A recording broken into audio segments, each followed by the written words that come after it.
ഒരു പ്രധാന കാര്യം ഓർമ്മിപ്പിക്കട്ടെ. പഴയകാല സങ്കടങ്ങളിലേക്ക് ഇടയ്ക്കിടെ ചെന്ന് തൊടുകയെന്നാൽ ഉണങ്ങി വരുന്ന ഒരു മുറിവിനെ നാം എപ്പോഴും സ്പർശിച്ചു കൊണ്ടിരിക്കുന്നത് പോലെയാണ്.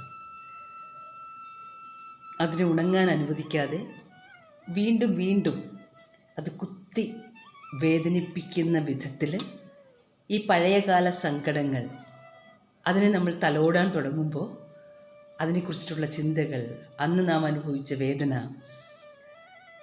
അന്ന് നമുക്കുണ്ടായ വല്ലാത്ത നൈരാശ്യം, ഇതൊക്കെയും വീണ്ടും നമ്മുടെ ജീവിതത്തിലേക്ക്, നമ്മുടെ ചിന്തകളിലേക്ക് കണക്റ്റഡ് ആവാൻ തുടങ്ങും.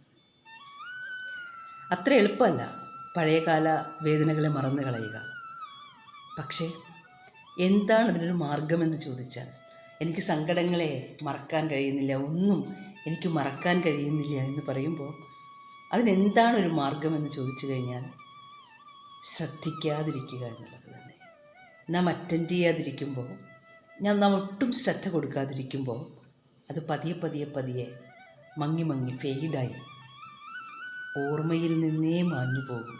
ശ്രദ്ധ കൊടുക്കാത്ത ചെടികൾ ഉണങ്ങി പട്ടുപോകുന്നത് പോലെ, ശ്രദ്ധ കൊടുക്കാത്ത ബന്ധങ്ങൾ എന്നേക്കുമായി മറവിയിലേക്ക് തള്ളുന്നത് പോലെ നാം നമ്മുടെ പഴയ കാലത്തെ വേദനകളെ അവഗണിച്ചുകൊണ്ട് അതിനെ നമ്മുടെ ഓർമ്മയുടെ ആ ഫലകത്തിൽ നിന്നും എന്നേക്കുമായി ഇനി തെളിയാത്ത വിധം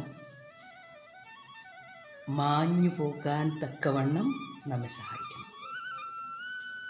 സങ്കടങ്ങളില്ലാത്ത ആരുമില്ല, യാത്രകളിൽ വേദനകളില്ലാത്ത ആരുമില്ല. പക്ഷേ വീണ്ടും വീണ്ടും അതിനെ താലോലിക്കാൻ, വീണ്ടും വീണ്ടും അതിനെ ഒന്നുകൂടെ തൊട്ടുണർത്താൻ നമ്മളായിട്ട് ശ്രമിക്കേണ്ട. സമാധാനമായിരിക്കും.